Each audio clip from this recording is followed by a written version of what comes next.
Hello, Green Street family and friends. I hope this finds you safe and healthy during as you shelter in place.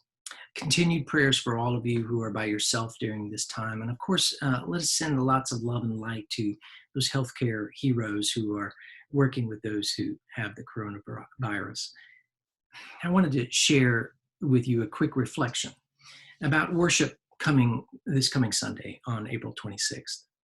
At the end of our service, we're going to invite you to celebrate communion with us.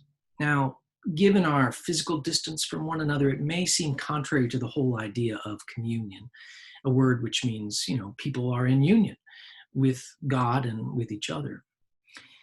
Leadership of the Eucharist and communion in our tradition is reserved for the ordained clergy. And the main reason for this, as I can make out, is for order, making sure that it is done in a right way. We have to go to school, we have to write papers, we have to demonstrate a theological understanding of the sacraments. And I personally take this privilege and responsibility very seriously because for most of us, communion has become an essential part of our own spirituality. And we want that to be the case for all of you too. Ever since worship services were streamed through the internet, the idea of a virtual communion has been a practice that has been hotly debated among clergy and theologians. And yeah, there are some pastors and theologians, they still won't do it. Being physically separate is counter to the notion of community that is at the center of our understanding of communion. But we don't know how long we're going to be physically away from each other. And as we have discussed among the church staff, this could be a learning opportunity for our church, a way for us to reflect deeply about the meaning of the Eucharist. At the heart of the mystery of Holy Communion is a belief. And that belief is that God is everywhere. God is in all things created. When we speak words at the Great Thanksgiving, when we gather together around the table, we believe that God's presence is especially with the bread and the cup. As we will hear in our scripture lesson, the resurrected Jesus was revealed in the breaking of bread. It was this symbolic action of Jesus, the one that he did all through his life before his death. It continued even in the resurrection, and it revealed his presence to those who walked the way. This is why we want to try a virtual communion celebration on Sunday. It's our hope that all of us will continue to grow in the Eucharistic life. That is a life that searches for God's presence in all things, everywhere. Now, if God is everywhere and in all things, then, everything we do is a sacred act. Well, that may be true, but it's all too easy to trivialize, dismiss, forget God's presence in the midst of everything. Reverence is essential.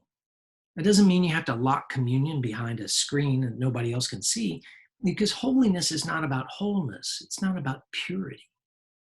But reverence is a kind of attention that we give. And this is essential to our practice in communion.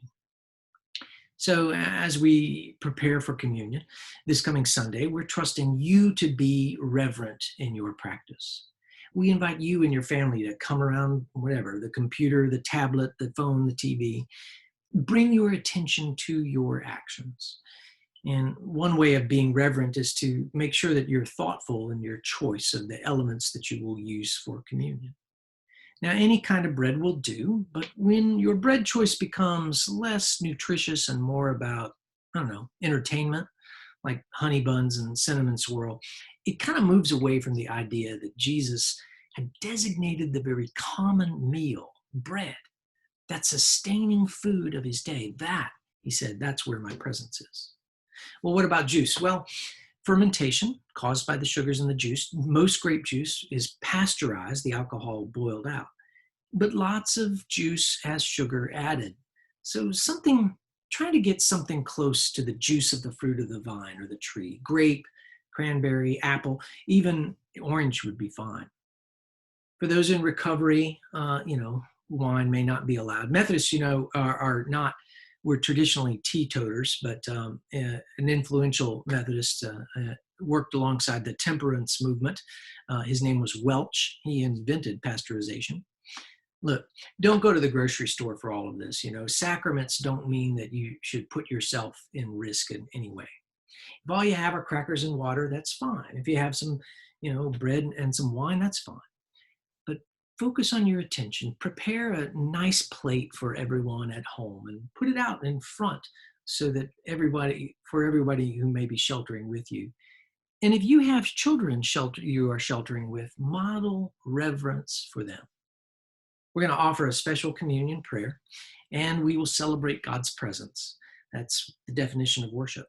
And we'll do it through breaking bread and sharing a cup or sharing individual cups. That's on Sunday. We wanted to give you the heads up so you could make preparation. If you have questions, logistical, theological, please call, email us, text. We look forward to celebrating God's presence with you this coming Sunday.